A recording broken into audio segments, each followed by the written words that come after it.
इसकी सरकार हो तब भी पेपर लीक, इसका सरकार हो तब भी पेपर लीक, जिसका सरकार हो तब भी पेपर लीक।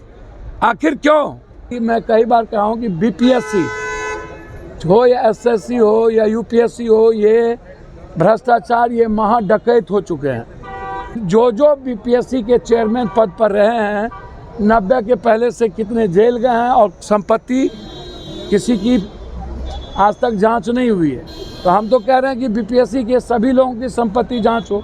आप कह रहे हैं टेक्निकल फॉल्ट के कारण, मैं कह रहा हूँ जहाँ एग्ज़ाम हुआ है, एग्ज़ाम हुआ या नहीं है, उसका सीसीटीवी फुटेज सामने लाइए। क्यों नहीं आप लाते हैं? और यही बात तो मैं कह रहा हूँ। और कोचिंग माफिया, इसमें सारे लोग इन्वॉल्व होते हैं।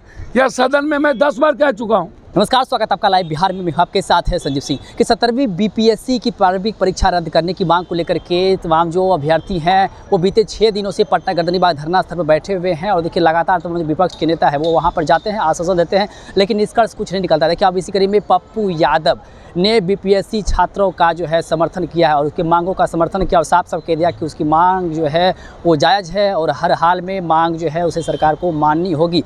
पप्पू यादव जा रहे हैं, तमाम जो अभ्यर्थी हैं धरना बैठे हैं उनसे मुलाकात करेंगे, लड़ाई में उसका साथ देंगे। और साथ ही साथ तेजस्वी यादव जो बीती रात पहुंचे थे अभ्यर्थी मिलने के लिए उसको लेकर के भी पप्पू यादव ने तेजस्वी यादव पर जमकर हमला किया। उन्होंने कहा है कि जो कहते हैं कि 1 कदम चलिए हम 4 कदम चल देंगे, वो इस्तीफा देकर के उनके साथ क्यों नहीं बैठते हैं। क्या कुछ करें तमाम चीज़ को लेकर के पप्पू यादव, आइए आपको सुनाते हैं। बीपीएससी का ना आप बात करिएगा, आज जा रहे हैं आप लोग। यात्रा तो सभी लोग ना करते, अच्छी बात है।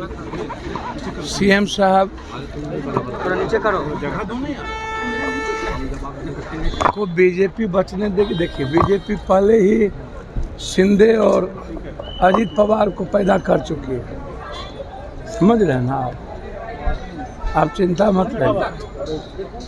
या तो ये लोग राष्ट्रपति शासन में चुनाव लड़ाएंगे बीजेपी वाले, या नहीं तो नीतीश कुमार की राजनीति को समाप्त करने में और उनकी विचारधारा समाप्त करने में बीजेपी आज से लगी हुई है। बीजेपी किसी को छोड़ी है? अभी आजसू को बर्बाद किया कि नहीं? और शिंदे अजित पवार का क्या हाल किया? रेड्डी का क्या हाल किया? तो आपको लगता है कि चंद्रबाबू नायडू और नीतीश कुमार को छोड़े? नीतीश कुमार जी को हाउस डिजॉल्व करके चुनाव में चले जाना चाहिए। नीतीश कुमार कौन बीजेपी के कोई भी नेता नहीं गए थे भैया। मैंने पहले कहा कि बीजेपी नासूर है और अपने एलाइज को कभी भी रेस्पेक्ट नहीं देती है। यदि एलाइज गठबंधन धर्म का और एलाइज का सम्मान कोई देती है तो वो कांग्रेस है। कांग्रेस एलाइज के लिए कोई भी कुर्बानी करती है और कितना भी त्याग करना पड़ता है तो कांग्रेस करती है। चाहे आप अखिलेश जी के साथ देख लीजिए या लंबे समय से आरजेडी के साथ देख लीजिए। तो ये जो आरजेडी के साथ सोनिया गांधी जी और कांग्रेस परिवार का रिश्ता है उसका सम्मान तो करें।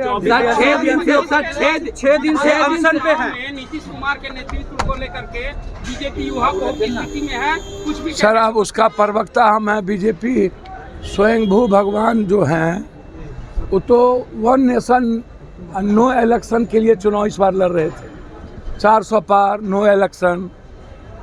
और वो अपने सामने में जिन लोगों ने उनको कभी चैलेंज किया उसको वो बकसने वाले हैं क्या? और क्षेत्रीय पार्टी के तो बीजेपी दुश्मन है, कांग्रेस ही रेस्पेक्ट देती है। और मैं इतना जानता हूँ या तो राष्ट्रपति शासन ये लोग लगवाएंगे या तो पार्टी तोड़ेंगे, नेतृत्व बदलेंगे और समय के पहले ही चुनाव करवाएंगे। वहाँ तो जा रहे ना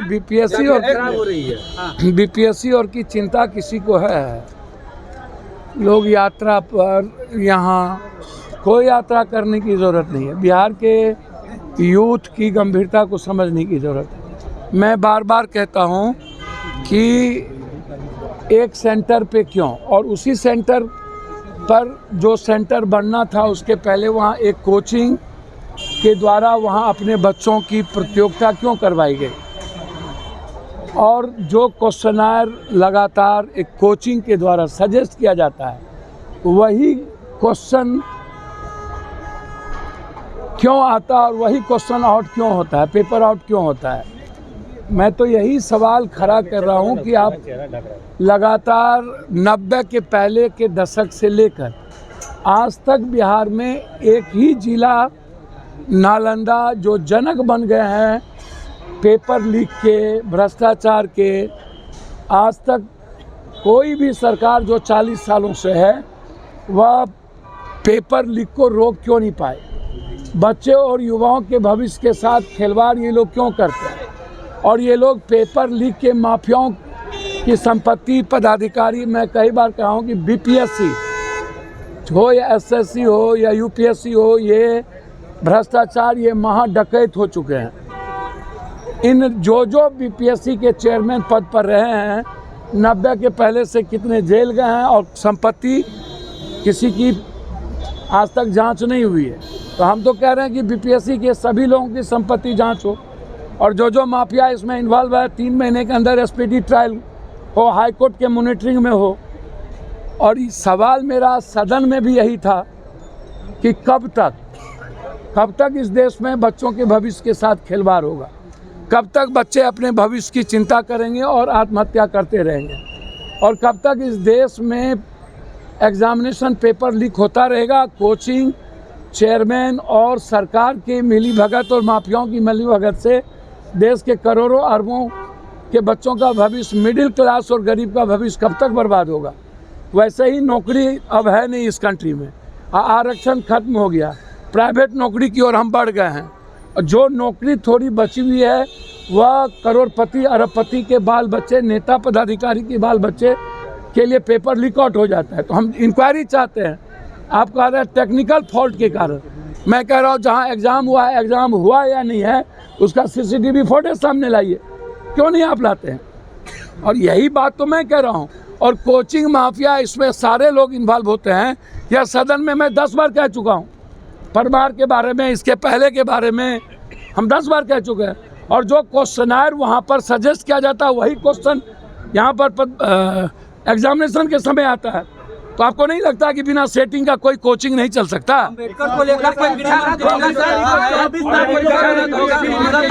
पूरा परीक्षा रद्द करने की मांग कर रहे हैं, क्या होगा एग्जाम करने? भैया देखिए, जो कहते हैं एक कदम चलो, ये एक कदम क्या चलना है? विपक्ष को अभी बैठ जाना चाहिए और एक भी एमएलए एमपी को क्षेत्र में बच्चों को ढुकने नहीं देना चाहिए। सारे माँ बाप को लेकर के सारे एमएलए एमपी को घेरना चाहिए और कहना चाहिए कि हम नहीं ढुकने देंगे, मेरे वोट से तुम बने हो। और जो विपक्ष इतनी बड़ी ताकत में है उनको राजनीति छोड़ देनी चाहिए करना, और बच्चों के साथ उनको यहाँ बैठना चाहिए विपक्ष के नेता को, और पूरे प्रदेश में विपक्ष को इस सवाल पर खड़ा होना चाहिए। जब सदन में होते हैं तब भी तो पेपर लीक होता है, इसकी सरकार हो तब भी पेपर लीक, इसका सरकार हो तब भी पेपर लीक, जिसका सरकार हो तब भी पेपर लीक। आखिर क्यों और कब? तो आपने सुना कि साफ तौर पे पप्पू यादव कह रहे हैं कि जांच होनी चाहिए, तमाम जो बीपीएससी के अधिकारी हैं उसकी जांच होनी चाहिए। साथ ही साथ तेजस्वी यादव पर भी जमकर हमला किए हैं कि उनकी मांग पूरा क्यों नहीं होता है, विपक्ष का काम होता है आवाज़ उठाना, रेल को मजबूती के साथ आवाज़ क्यों उठाते, तमाम चीज़ क्या कुछ करते हैं पप्पू यादव, वो आप सुन रहे थे। आप भी अपनी राय प्रतिक्रिया हमें कमेंट से दे सकते हैं। आप देखते हैं लाइव बिहार, आप सभी का